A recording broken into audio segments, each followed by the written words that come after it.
आइए आज हम बात करते हैं ब्रेस्ट पैथोलॉजी की। तो देखिए ब्रेस्ट पैथोलॉजी में हम पहले बात करेंगे बिनाइन ब्रेस्ट डिजीज़ की, उसके बाद फिर हम बात करेंगे ब्रेस्ट कैंसर की। ठीक है, तो सबसे पहले हम बात करेंगे बिनाइन ब्रेस्ट पैथोलॉजी। और देखिए बिनाइन ब्रेस्ट पैथोलॉजी या बिनाइन ब्रेस्ट डिजीज़ में हम फाइब्रोसिस्टिक चेंजेस की बात करेंगे, इन्फ्लामेटरी चेंजेस की बात करेंगे, या इसी तरीके से बिनाइन ट्यूमर्स की बात करेंगे और गायनेकोमास्टिया की बात करेंगे। तो ये सारे हमारे बिनाइन कंडीशन है, इसकी हम बात करेंगे। लेकिन सबसे पहले हम बात करते हैं कि ब्रेस्ट के नॉर्मल हिस्टोलॉजी और एनाटॉमी क्या होती है, क्योंकि इसी एस्पेक्ट में हम सारी बात करेंगे और इसी एस्पेक्ट में हम देखेंगे कि किस में हमको क्या परेशानी देखने को मिल रही है। तो देखिए नॉर्मल ब्रेस्ट की हम बात करें तो देखिए नॉर्मल ब्रेस्ट यहाँ पे देखिए बुक में दिखाएगा, ये देखिए ये रिब्स हैं और ये देखिए ये सेकंड रिब होती है, थर्ड फोर्थ फिफ्थ सिक्स। ठीक है, तो नॉर्मल ब्रेस्ट जो लाई करता है ये सेकंड रिब से लेकर सिक्स रिब तक लाई करता है। ठीक है, तो ये वर्टिकल इसका जो होता है सेकंड रिब से सिक्स रिब। और अगर इसकी हम हॉरिजॉन्टल बात करें तो देखिए हॉरिजॉन्टल में हम बताएं ये देखिए ये यहाँ से स्टर्नम से लेके ये एंटीरियर या मिड एक्सिलरी लाइन तक ये ब्रेस्ट की लोकेशन होती है। ठीक है, तो ये हम बता दिए ब्रेस्ट की लोकेशन। और उसके अलावा देखिए अब ब्रेस्ट में ये सबसे नीचे देखिए ये जो रिब्स है, रिब्स के ऊपर देखिए ये जो होती है ये पेक्टोरलिस मेजर मसल होती है। और पेक्टोरलिस मेजर मसल्स के ऊपर ये देखिए जो फेशिया है पतला सा, इसको हम बोलते हैं पेक्टोरलिस फेशिया। ठीक है, तो ये हमारा पेक्टोरलिस फेशिया हो गया। और पेक्टोरलिस फेशिया के ऊपर फिर ये देखिए ये ब्रेस्ट पूरा लाई करता है। और ब्रेस्ट में देखिए यहाँ पे इस तरह से ये लिगामेंट प्रेजेंट होते हैं जो ब्रेस्ट को सपोर्ट प्रोवाइड करते हैं। और ब्रेस्ट की जो स्ट्रक्चरल इंटीग्रिटी होती है ना, या ब्रेस्ट का जो स्ट्रक्चर होता है ये इसी लिगामेंट, जिसको हम सस्पेंसरी लिगामेंट ऑफ कूपर बोलते हैं, इसी से होता है। तो ब्रेस्ट का जो शेप वगैरह होता है ये इसी से मिलता है। और ये देखिए जो सस्पेंसरी लिगामेंट ऑफ कूपर होते हैं ये ब्रेस्ट को स्किन और यहाँ से पेक्टोरलिस फेशिया में ज्वाइन करते हैं। ठीक है, तो पता चला कि यही जो होते हैं ये शेप प्रोवाइड करते हैं ब्रेस्ट को। तो ये यहाँ से हर तरफ से ये ब्रेस्ट को बिल्कुल शेप प्रोवाइड करेंगे। और ये तो होगी एनाटॉमी। अब हिस्टो की बात करें तो देखिए ब्रेस्ट में ना एक ब्रेस्ट में लगभग 12 से 15 लोब्यूल्स होते हैं। ठीक है, तो यही फंक्शनल यूनिट इसकी होती है। और यहीं पे लोब्यूल्स में ना हमको मिल्क का प्रोडक्शन देखने को मिलता है। तो मिल्क का फॉर्मेशन यही लोब्यूल्स में होता है। और देखिए लोब्यूल के बाहर वाला जो स्ट्रक्चर होता है इसको हम स्ट्रोमा बोलते हैं। और स्ट्रोमा में हमको फाइब्रस टिश्यू या फैट टिश्यू वगैरह देखने को मिलते हैं। ठीक है, और ये लोब्यूल्स ये मिल्क का फॉर्मेशन करते हैं। और जब ये लोब्यूल्स मिल्क का फॉर्मेशन करेंगे फिर ये डक्ट में मिल्क का सिक्रेशन करते हैं। तो देखिए ये यहाँ पे देखिए ये लोब्यूल्स हैं और लोब्यूल के साथ ये वाला स्ट्रक्चर जो यहाँ पे दिखाया गया, देखिए ये इसको हम स्ट्रोमा बोले। ठीक है, ये स्ट्रोमा हो गया। और स्ट्रोमा के बाद लोब्यूल्स, और लोब्यूल्स में देखिए एसिनी होती हैं जो मिल्क का प्रोडक्शन करती हैं। अब ये एसिनी मिल्क का प्रोडक्शन इसमें टर्मिनल डक्ट या लोबुलर यूनिट में कर देंगे। और फिर यहाँ से टर्मिनल डक्ट या लोबुलर यूनिट फिर ये देखिए ये आगे आएगी। और आगे आके देखिए यहाँ पे देखिए सारे, ठीक है, जितने भी 15 से 20 लोब्यूल्स हैं सब आके यहाँ पे लेक्टिफेरस डक्ट में आएंगे। और लेक्टिफेरस डक्ट के बाद फिर यहाँ पे छोटा सा साइनस बनता है। देखिए यहाँ पे देखिए दिखाएगा यहाँ पे साइनस बनता है, इसको हम बोलते हैं लेक्टिफेरस साइनस। फिर उसके बाद फिर ये आके यहाँ पे ड्रेन हो जाते हैं निप्पल्स के थ्रू। ठीक है, तो ये निप्पल्स हो गए।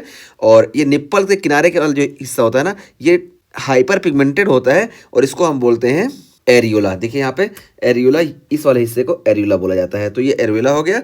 और इस तरीके से हमारा ये ब्रेस्ट का नॉर्मल हिस्टोलॉजी कंप्लीट हुआ। अच्छा हाँ, यहाँ पे एक चीज़ छूटी, ये देखिए जो हमारी ब्रेस्ट की लाइनिंग होती है ना, यहाँ पे देखिए क्या होता है कि अंदर देखिए सबसे अंदर ल्यूमेन होता है। और ल्यूमेन के बाहर ये देखिए क्यूबाइडल एपिथेलियम प्रेजेंट होते हैं। देखिए हमने ग्रीन वाला यहाँ बनाया, ये क्यूबाइडल एपिथेलियम है। और क्यूबाइडल एपिथेलियम के बाहर ये देखिए हमने ब्लू वाला बनाया, ये बेसल या मायो एपिथेलियल लेयर होती है। ठीक है, तो बेसल या मायो एपिथेलियल लेयर हो गई। और सबसे बाहर ये देखिए बेसमेंट मेम्ब्रेन होती है। ठीक है, तो ये बेसमेंट मेम्ब्रेन हो गई। तो इसके हम प्रोडक्टिव लेयर की बात करें तो देखिए 3 होती है। यहाँ पे सबसे बाहर जो होगी इसको हम बेसमेंट मेम्ब्रेन बोलेंगे, उसके अंदर मायो एपिथेलियल लेयर होती है और यहीं पे क्यूबाइडल लेयर होती है। ठीक है, और बीच में ये ल्यूमेन होता है। तो ये 3 लेयर होती है। और इसका सिग्निफिकेंट बहुत ज़्यादा है क्योंकि कार्सिनोमा इन सीटू या जिसको हम नॉन इन्वेसिव कार्सिनोमा बोलते हैं, इसमें हमारी बेसमेंट मेम्ब्रेन इंटैक्ट रहती है, हमको सिर्फ यहाँ पे अंदर कैंसर देखने को मिलता है। जबकि हम बात करें इन्वेसिव कार्सिनोमा की तो इसमें जो है ये बेसमेंट मेम्ब्रेन इंटैक्ट नहीं होती है। इस वजह से ये जो ट्यूमर होता है ये देखिए यहाँ टिश्यू यहाँ इस डक्ट से बाहर आ जाता है और बाहर ये स्ट्रोमा को भी अफेक्ट करने लगता है। तो अभी आगे हम बात करेंगे, हमारे समझ में आएगा। तो अभी तक हमारा एक क्लियर हो गया कि ये स्ट्रोमा हो गया। यहाँ पे देखिए एक हिस्से को यहाँ पे जूम करके बताया गया, तो ये वाला हिस्सा जो है ये हमारा स्ट्रोमा हो गया। और स्ट्रोमा के बाद ये देखिए ये टर्मिनल डक्ट लोबुलर यूनिट हो गई। और उसके बाद फिर ये देखिए ये वाला जो है ये यहाँ पे ये लेक्टिफेरस डक्ट हो गया। और ये लेक्टिफेरस डक्ट के बाद ये आगे आके निप्पल में ये ड्रेन हो जाता है। और उसके बाद फिर हम यहाँ पे बता दिए कि ये जो लेक्टिफेरस डक्ट या कि ये जो डक्ट है इस डक्ट में हमको क्या हिस्टोलॉजी देखने को मिलेगी। तो सबसे पहले हम बात करते हैं आइए फाइब्रोसिस्टिक चेंजेस की। तो ये देखिए ये चेंजेस क्या है, ये बिनाइन ब्रेस्ट डिजीज क्या है कि ये कैंसर नहीं होती है लेकिन बिनाइन ब्रेस्ट डिजीज होती है, यानी ब्रेस्ट में हमको कुछ चेंजेस देखने को मिलते हैं। वो क्या होते हैं? सबसे पहले हम फाइब्रोसिस्टिक चेंजेस की बात करें कि ये जो नॉर्मल ब्रेस्ट है इसमें फाइब्रोसिस्टिक चेंजेस देखने को मिलेंगे। और ये fibrocystic changes most commonly in pre menopausal female में देखने को मिलता है और एज जो होती है 20 to 50 ईयर्स होती है। ये चीज़ हुई। और उसके बाद फिर देखिए present with premenstrual breast pain और lump often bilateral and multifocal. तो यहाँ पे प्रेजेंटेशन बताया जा रहा है कि प्री मेंस्ट्रुअल ब्रेस्ट पेन देखने को मिलेगा या लंप देखने को मिल सकता है और ये बायलेटरल और मल्टीफोकल हो सकता है। तो ये हमारा प्रेजेंटेशन हो गया फाइब्रोसिस्टिक चेंजेस का। और फिर यहाँ पे देखिए दो टाइप के होते हैं, एक होता है नॉन प्रोलिफरेटिव चेंजेस और दूसरा होता है प्रोलिफरेटिव चेंजेस। ठीक है, तो देखिए नॉन प्रोलिफरेटिव चेंजेस में क्या क्या होते हैं, तो देखिए बताया गया कि non proliferative lesion include simple cyst, papillary apocrine changes या पेपिलरी एपोक्राइन मेटाप्लेजिया या इसी तरीके से स्ट्रोमल फाइब्रोसिस। तो ये जो होते हैं ये नॉन प्रोलिफरेटिव लीजन होते हैं। अब नॉन प्रोलिफरेटिव लीजन का सिग्निफिकेंस क्या है ना कि नॉन प्रोलिफरेटिव लीजन में कैंसर का चांस बहुत कम रहता है। तो देखिए 3% खाली इसमें कैंसर का चांस रहता है।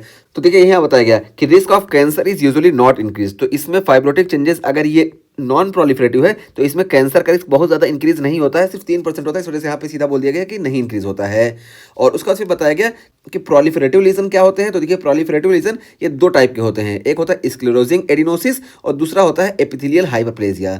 तो देखिए स्क्लेरोजिंग एडिनोसिस क्या होता है कि यहाँ पे एसिनी एंड स्ट्रोमल फाइब्रोसिस। तो ये देखिए ये जो एसिनी होते हैं जो मिल्क का प्रोडक्शन करती हैं इसका, और ये जो स्ट्रोमा है ना इसकी हमको फाइब्रोसिस देखने को मिलती है और एसोसिएटेड विद कैल्सिफिकेशन, और यहाँ पे आपको कैल्सिफिकेशन देखने को मिलेगा और slide increase risk of cancer. तो यहाँ पे कैंसर का रिस्क जो होता है ये स्लाइडली इंक्रीज हो जाता है। तो देखिए यहाँ पे 5 से 7% का हमको कैंसर का चांस देखने को मिलता है। ठीक है, तो यहाँ पे देखिए सिर्फ 3% का था और यहाँ पे 5 से 7% का कैंसर का चांस हो गया। और इसको हम बोलते हैं प्रोलिफरेटिव चेंजेस विदाउट एटीपिया। ठीक है, तो हम अगर कहीं पढ़ेंगे तो हम देखेंगे कि प्रोलिफरेटिव चेंजेस विदाउट एटीपिया तो है, तो ये इसी कंडीशन की बात की जाती है कि यहाँ पे कैंसर का रिस्क थोड़ा बढ़ जाता है, जबकि नॉन प्रोलिफरेटिव में हमको कैंसर का चांस बहुत कम देखने को मिलता है। ठीक है, ये चीज़ हुई। और दूसरा देखिए यहाँ पे प्रोलिफरेटिव चेंजेस जो होते हैं इसको हम बोलते हैं एपिथेलियल हाइपरप्लेजिया। तो ये देखिए ये जो एपिथेलियम है ना इस एपिथेलियल की हमको हाइपरप्लेजिया देखने को मिलती है। तो क्या है देखिए cells in terminal duct and lobular epithelium. तो टर्मिनल डक्ट में या लोबुलर एपिथेलियम में हमको हाइपरप्लेजिया देखने को मिलेगी और क्या होगा increase risk of carcinoma with atypical cells. तो यहाँ पे देखिए हमको एटिपिकल सेल्स देखने को मिलते हैं और अगर एटिपिकल सेल्स देखने को मिल रहे हैं तो कार्सिनोमा का चांस यहाँ पे और ज़्यादा बढ़ जाता है। तो यहाँ पे देखिए सिर्फ 5 से 7% था क्योंकि यहाँ पे एटिपिया नहीं थी। ठीक है, लेकिन यहाँ पे देखिए एटिपिकल सेल प्रेजेंट हो गए यानी यहाँ पे एटिपिया हमको देखने को मिली। तो इस वजह से यहाँ पे देखिए कैंसर का चांस बढ़ जाता है और 13 से 17% हो जाता है। और दूसरी बुक में हम देखेंगे तो ये हमको कंडीशन प्रोलिफरेटिव चेंजेस विद एटीपिया लिखा रहता है। ठीक है, तो प्रोलिफरेटिव चेंजेस विद एटीपिया देखने को मिल रहा है तो हमारा कैंसर का चांस बढ़ जाता है और ये 13 से 17% हो जाता है। तो ये हो गया हमारा फाइब्रोसिस्टिक चेंजेस। अब हम बात करते हैं इन्फ्लामेटरी प्रोसेस।